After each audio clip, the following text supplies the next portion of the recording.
Nah, soal partisipasi publik, jadi begini, saya juga ingin menyampaikan bahwa mungkin satu sisi benar ya, bahwa masyarakat selama ini menilai apa yang sudah dikerjakan oleh kami di DPR ini masih kurang berkenan, masih dianggap kurang maksimal dan kalau seterusnya. Tunjangan plus gaji benar ya per bulan ini sudah 65 atau tadi berapa? Sudah, 64 juta? Sudah. 65 juta. Mulai dari September kemarin kan itu disampaikan oleh 1 September. pimpinan DPR waktu itu per 31 Agustus sudah tidak lagi sama dengan kemarin dan kemudian apa yang tadi disebutkan sekian angkanya itu udah memang itulah yang kami terima kira-kira 65 begitu. juta. Oke, sekarang.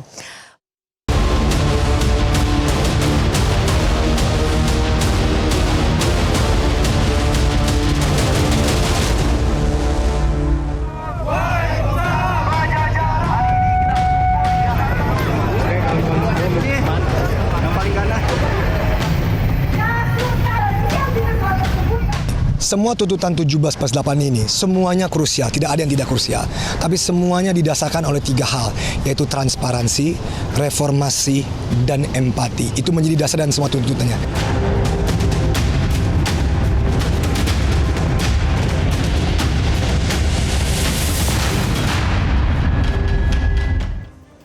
Pemirsa, dari aksi jalanan lahir gerakan 17+8.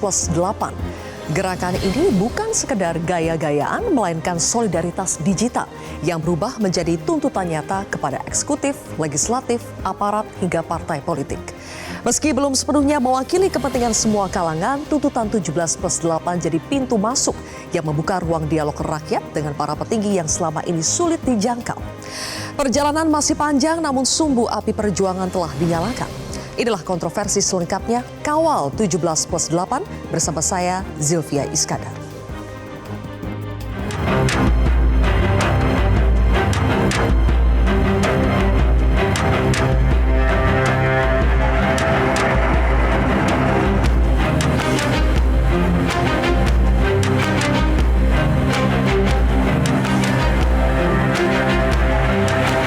Gerakan solidaritas dan perlawanan dengan simbol visual Brave Pink dan Green Hero di media sosial menjelma menjadi tuntutan rakyat 17+8 yang digagas oleh sejumlah influencer dengan merangkum berbagai aspirasi rakyat yang berkembang.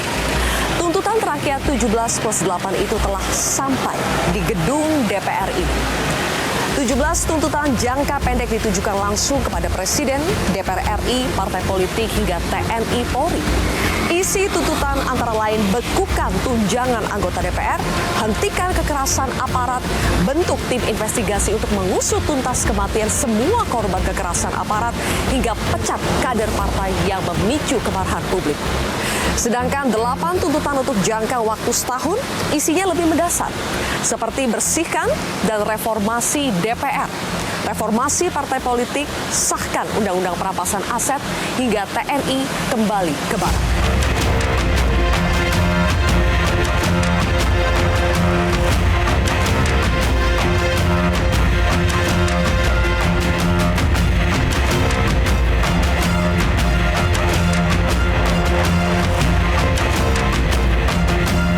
Tuntutan 17+8 bukan sekedar tren gerakan sosial, melainkan potret kemuakan rakyat yang melihat aspirasi mereka tidak didengarkan. Pemerintah dan DPR seolah menjalankan kebijakan dalam dunianya sendiri, tanpa benar-benar melihat dan mendengar apa yang dibutuhkan dan diharapkan rakyat. Lantas apa tanggapan DPR? DPR merespons dengan membatalkan tunjangan perumahan yang nilainya 50 juta rupiah per bulan dan memangkas beberapa tunjangan lainnya. Anggota DPR juga dilarang melakukan kunjungan kerja ke luar negeri. Tapi apakah itu cukup? Perjalanan masih panjang. Respons DPR tidak boleh hanya sekedar meredam. DPR harus sepenuhnya melakukan refleksi dan transformasi, bukan sekedar tidak memamerkan gaya hidup mewah, tetapi benar-benar hidup sederhana, melayani masyarakat dengan penuh integritas. Sebagian memang bisa berdalih wajar jika anggota dewan diberi tunjangan besar. Tapi rakyat juga bisa balik bertanya, apakah uang yang mereka terima dari pajak rakyat itu setimpal dengan kinerja dan usaha mereka untuk melayani kepentingan rakyat? Jangankan melayani rakyat, untuk sekedar tidak berucap kata-kata yang tidak menyakiti hati rakyat pun sulit.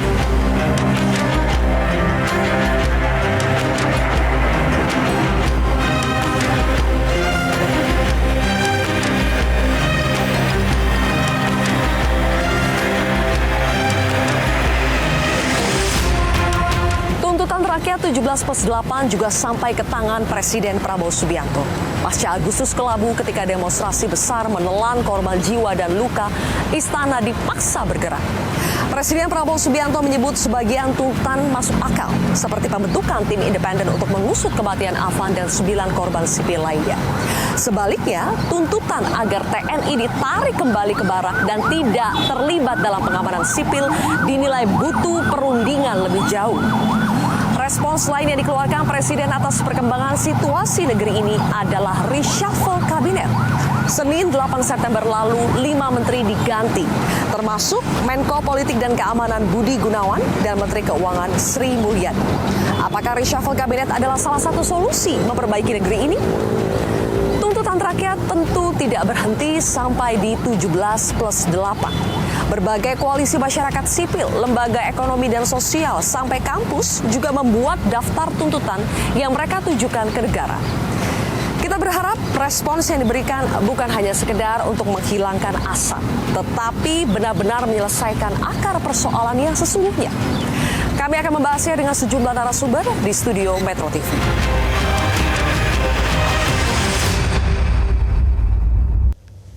Pemirsa, sudah hadir Direktur Wahid Foundation, ada Mbak Yeni Wahid. Selamat malam Mbak Yeni. Selamat malam, Mbak. Berikutnya juga ada anggota DPR RI fraksi Golkar Ahmad Doli Kurnia. Bang Doli, apa kabar? Alhamdulillah, selamat malam. Baik ya. Assalamualaikum warahmatullahi wabarakatuh. Waalaikumsalam. Kemudian juga ada Ketua Badan Eksekutif Mahasiswa Universitas Indonesia, Agus Setiawan. Agus, selamat malam. Malam, Mbak. Berikutnya juga ada Direktur Eksekutif Center of Economic and Law Studies atau Selios, Bima Yudhistira. Mas Bima, selamat malam. Selamat malam. Dan juga ada Direktur Eksekutif Carta Politika Yunarto Wijaya. Mas Toto, selamat malam. Malam. Terima kasih semuanya sudah hadir di kontroversi malam hari ini. Saya langsung mulai dengan respons yang sudah diberikan oleh DPR terhadap tuntutan 17+8. Boleh ditampilkan teman-teman. Ada 6 respons yang sudah diberikan atas tuntutan 17+8 yang spesifik ditujukan kepada DPR RI. Di belakang saya boleh dimunculkan soal penghentian tunjangan perumahan sudah dipenuhi. Kemudian juga ada moratorium kunjungan kerja ke luar negeri, pemangkasan tunjangan dan fasilitas anggota. Sebelumnya 104 juta totalnya, sekarang menjadi 65 juta. Kemudian ada penonaktifan anggota DPR oleh partai politik. Anggota yang dinonaktifkan tidak dapat hak-hak keuangan lagi dan komitmen pada transparansi serta partisipasi publik. Agus, sudah puaskah dengan respons DPR terhadap tuntutan jangka pendek 17+8 ini? Ya, sejauh ini kalau dari kami tentu rasa-rasanya masih belum puas, Mbak. Karena kalau berkaitan misalkan dengan penghentian tunjangan perumahan, iya memang sudah dihentikan. Tetapi kalau kami lihat dari berbagai sumber yang kami baca bahwa ada beberapa alokasi anggaran lain yang justru naik, misalkan terkait dengan komunikasi, tunjangan kehormatan, dan lain sebagainya. Sehingga kemudian ini patut kami pertanyakan, alasan kenaikan ini apa? Dan sampai sekarang itu belum dibuktikan kepada publik. Kemudian terkait dengan moratorium kunjungan kerja ke luar negeri, ya saat ini memang sudah coba untuk ditunda, coba untuk dibahas kembali terkait dengan mana sih yang sebetulnya mungkin dikatakan urgent atau punya signifikansi yang tinggi lah terkait dengan hubungan dengan luar negeri. Kemudian terkait dengan pemangkasan tunjangan dan fasilitas anggota, ya sampai saat ini saya belum dapat kepastian terkait dengan misalkan pensiun, tunjangan pensiun seumur hidup misalkan. Itu kan tadinya juga sempat ingin kita batalkan juga gitu dalam tuntutan kami. Pun juga dengan pengaktifan anggota DPR, penonaktifan anggota DPR oleh partai politik. Jadi sebetulnya kalau kita lihat kata atau nomenklatur penonaktifan ini ya sebetulnya tidak membatalkan statusnya sebagai anggota DPR. Sehingga kami menuntut juga untuk sebetulnya anggota partai politik, anggota DPR yang kemarin mungkin cukup kontroversial ya, agar bisa segera dilakukan PAW, pergantian terwaktu. Jadi benar-benar berhenti dari partai politik, benar-benar berhenti dari anggota legislatif. Kemudian anggota yang dinonaktifkan tidak dapat hak keuangan lagi, ya kita patut apresiasi lah bahwa hak-hak keuangannya memang sudah dibatalkan.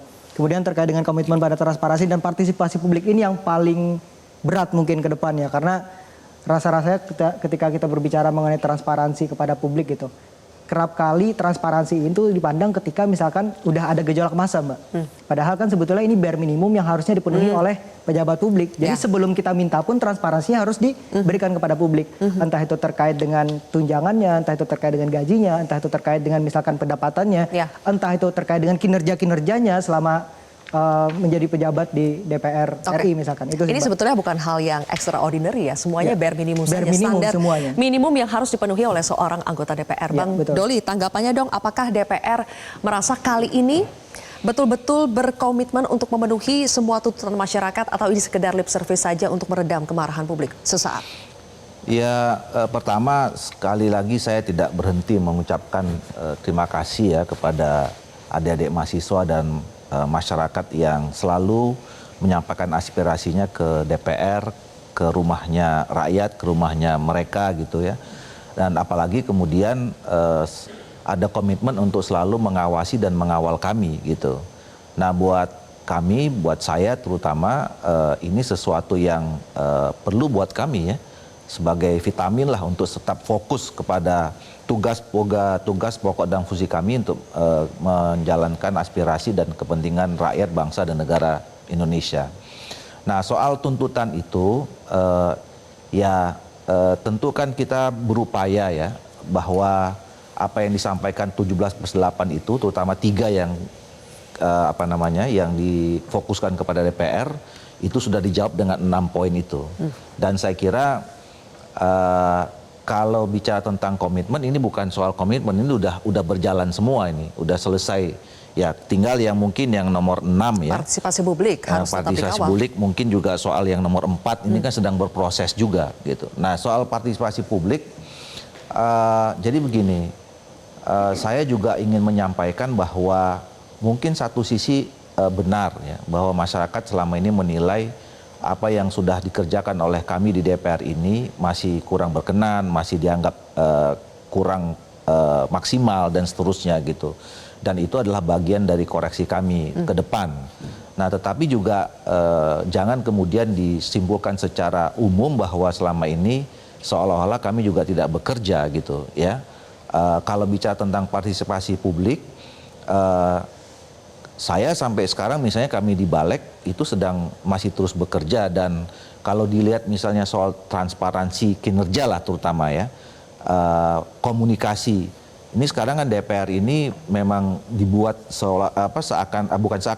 semaksimal mungkin bisa terbuka, transparan. Kita punya TV parlemen, kita bisa diakses segala macam gitu. Kalau dalam menyusun undang-undang, ini kami sekarang misalnya sedang menyusun undang-undang perlindungan pekerja rumah tangga ya, itu terbuka. Jadi oke, kami terima kalau selama ini memang belum dianggap cukup maksimal, dan itu menjadi bagian dari komitmen, dan semua menyatakan termasuk pimpinan janji akan meningkatkan kinerja itu. Oke, kalau tunjangan plus gaji benar ya per bulan ini sudah 65 atau tadi berapa? 64 juta? Sudah. 65 juta. Mulai dari September kemarin kan itu disampaikan oleh 1 September. Pimpinan DPR waktu itu per 31 Agustus sudah tidak lagi sama dengan kemarin, dan kemudian apa yang tadi disebutkan sekian angkanya itu udah memang itulah yang kami terima kira-kira begitu. 65 juta, oke sekarang. Mas Bima, kalau kita lihat tuntutan dari 17+8 itu memang banyak soal pemangkasan. Pemangkasan tunjangan yang didapatkan oleh anggota DPR. Tapi sebetulnya berapa persen sih porsi anggaran untuk gaji dan tunjangan anggota DPR, DPRD, kalau dibandingkan dengan APBN atau APBD kita? Apakah sesignifikan itu sebetulnya tuntutan ini? Sebenarnya tuntutan teman-teman itu lebih banyak eksekutifnya. Tapi untuk parlemen pada waktu pembahasan ya bersama dengan teman-teman, ini kan sekarang mulai bergulir 17+8. Kita tuh mengusulkannya 17+8+4+5. Kenapa? Karena banyak aspirasi dari masyarakat itu marahnya bukan ke DPR pusat, tapi juga ke eksekutif, pemerintah daerah, DPRD. Jadi sekarang eskalasinya bergeser dari eskalasi ke DPR, itu ke DPRD juga lagi dipantau. Kenapa? Karena kita nggak punya yang namanya komite remunerasi secara independen. Ini tuntutan penting juga. Mungkin tidak secara eksplisit, tapi itu bagian misalnya dari transparansi, bagian dari reformasi dalam sistem remunerasi.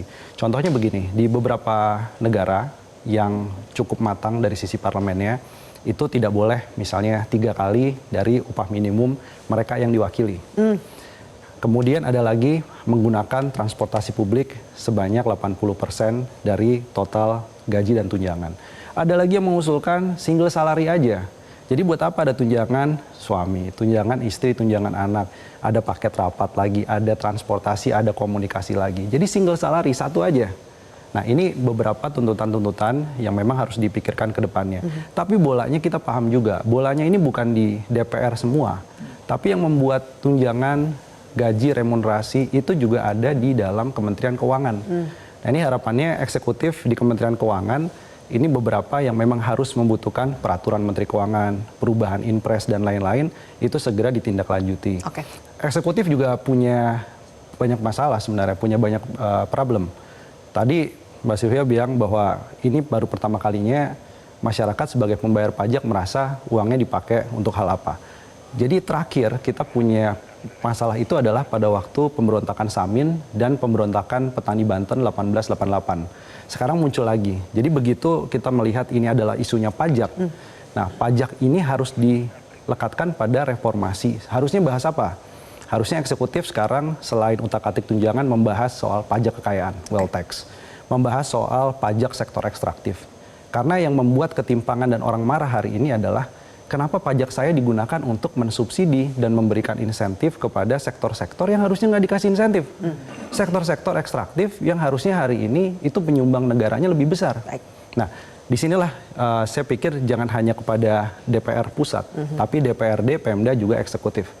DPRD, Pemda dan juga eksekutif. Sudah ada tanggapan eksekutif ya kalau dalam hal ini dari Presiden sudah menanggapi. Tapi kemarin juga pada minggu lalu Mbak Yeni sudah menuturkan ada banyak sekali permasalahan yang sebetulnya bolanya itu ada di pemerintah. Misalnya kalau kita bicara soal tunjangan, fasilitas, gaji, itu juga banyak di pemerintah karena jumlah kementeriannya juga banyak. Nanti kita akan bahas lebih jauh Mbak Yeni dan narasumber yang lainnya tetap di Kontroversi. Jelajahi cara baru mendapatkan informasi. Download Metro TV Extend sekarang.